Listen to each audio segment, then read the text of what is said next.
I grew up in the Philippines, and as a kid, I was always climbing tall trees, getting into mischief, and running around the countryside.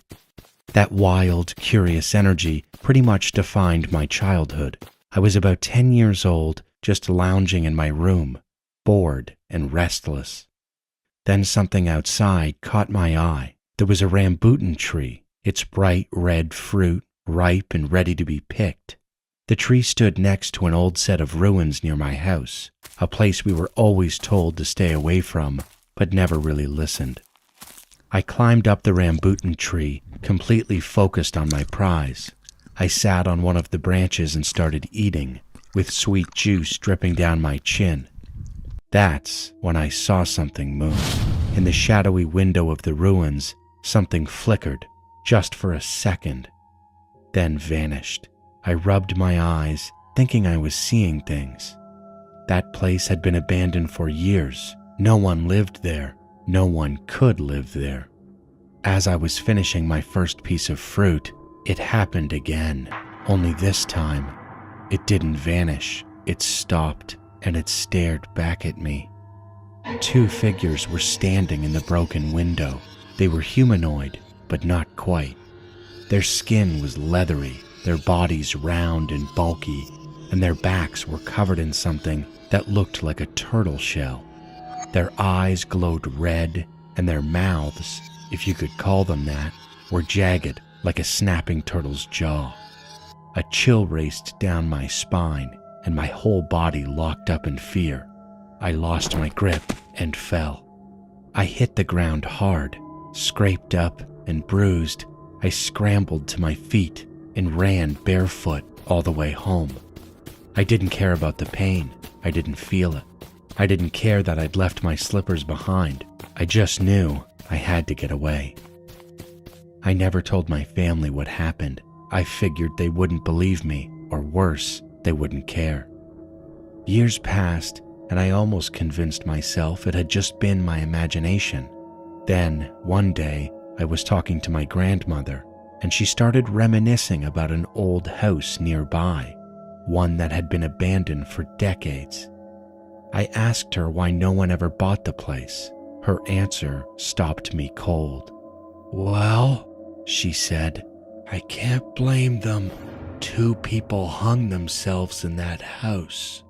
I didn't say a word, but in my head, all I could see were those 2 turtle-like creatures standing in that ruined window, watching me. After she told me that, I remember going home and drawing pictures of what I saw. The house, the figures, the glowing red eyes. A constant reminder that it wasn't just my imagination, and that it was reality.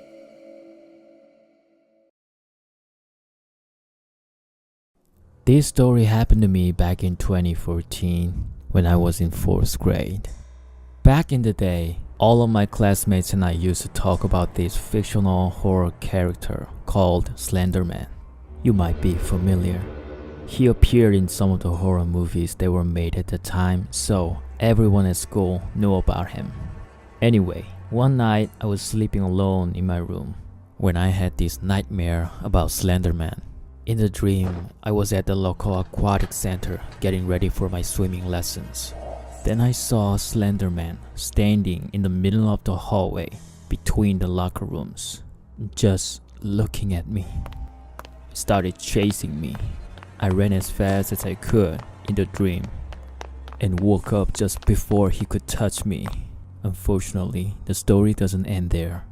I ran to my parents' bedroom with my heart beating like crazy. I told them about this bad dream and asked if I could sleep near them.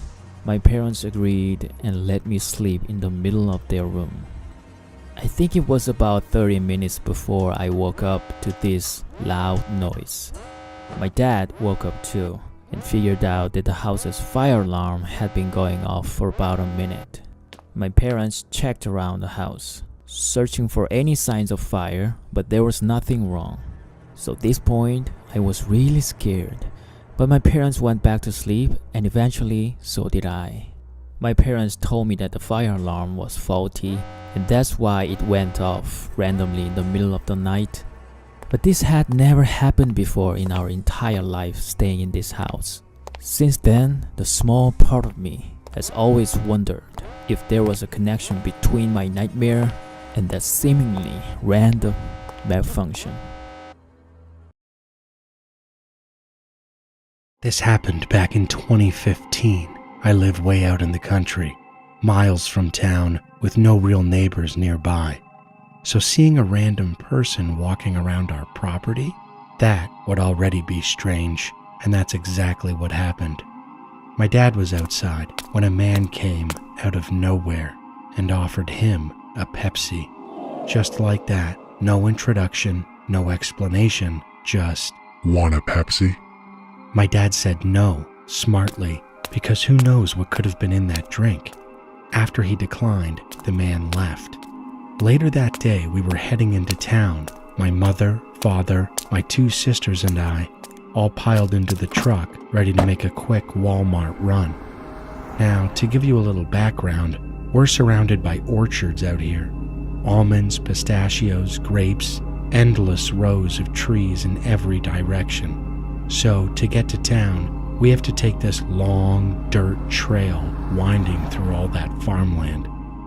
As we were driving, we passed something that made all of us go quiet. A black van. It had curtains drawn across the windows, like someone was hiding something. And the smell, I can't even explain it. Rotten, chemical, and sharp, all at once.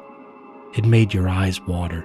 The man behind the wheel was dressed all in black, wearing dark sunglasses, even though the sun was setting.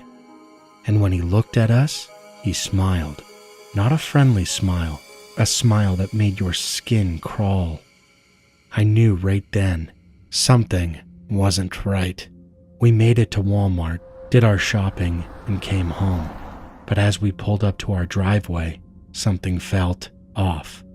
There were fresh tire marks in the dirt, footprints too, but we brushed it off. People work the orchards around here all the time, probably just workers passing through, or so we thought. That evening, my older sister pointed something out, flashes of red and blue in the sky. We all ran outside and saw a helicopter flying overhead. Now that was strange. Helicopters are rare in our small town. We had no idea what it was doing here, and we all just stood there, watching it pass in silence. But the next morning, everything made sense. It became horribly, horribly clear. We woke up to the news. A body had been found in a canal not far from us. Severed, fingers missing, eyes gouged. And when they released his photo, it was the man who had offered my dad that Pepsi. That man, the one just wandering around our property. He was the victim, and the killer, the man in the black van, the one with the smile, the one we passed on that trail just hours earlier. We watched in silence, stunned. Every red flag we had ignored the day before now burned into our memory. We had looked into the eyes of a murderer, but we just kept driving. This is a true story from when I was about 4 years old. According to my mother, I suffered from sleep disorders that led to some weird behavior when I was a kid. My father was always working and doesn't remember much about it, but my mother and brother do. According to them, whenever I walked past an empty house, I would ring the doorbell and say, "Peekaboo will open the door." They also said that sometimes I would stare down a hallway and whisper, "There's Peekaboo over there." The figure I claimed to see was called Peekaboo, a boy with messy, disheveled hair and tattered clothing. Like a worn-out doll stitched back together, he would shout, "Peekaboo!" in a high-pitched voice, and just hearing it would send chills down my spine. The scariest moments happened when I would wake up screaming, as if my lungs were about to burst. My mother would rush to me, and I'd cry, "Peekaboo, he's coming for me." This is what I remember. I was sleeping in the master bedroom, a square room with a walk-in bathroom. peekaboo would stand silently in the bathroom doorway, staring at me, and then suddenly bolt toward me, screaming, "Peekaboo!" That's when I would wake up. This continued for 2 years. Then, just like that, it stopped.